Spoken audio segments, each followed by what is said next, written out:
You have a number for me? 4. I put it, I already put it in. So you want to tell everybody who you are? Sure. I'm Connor. I'm going to be talking, like I talked to you last week, about the American military budget and how we spend it. So there are basically two sides of this issue: is continue spending the huge budget that we have, and not. How we use that money, if we're not going to, is very interesting. The people that argue for it say that the only way for us to fight against terrorism is to have all this money to spend for making sure that we're in other countries protecting our interests. So in order to protect our interests, they argue that we need such a huge research and development and making sure we have enough readiness to actually combat the threats if we get any. But the wars are winding down. So the Iraq war is over. And Afghanistan, we have more troops, but we're getting them out now, so that's it.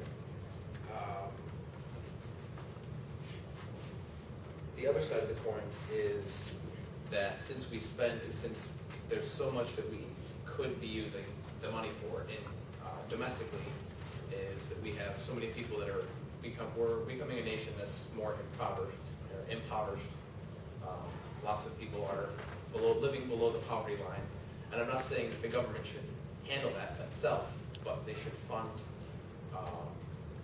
organizations to help that and help people become out of poverty. And I'm not arguing that we should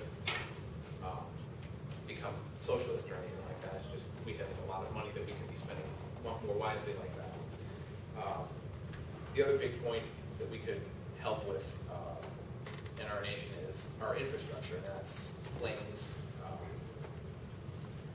planes, roads, shipping. The Army Corps of Engineers rated this year our infrastructure as a D, and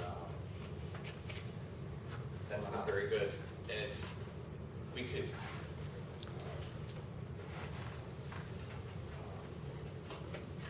estimated that the total spending that we would need to fix that is $3.6 trillion.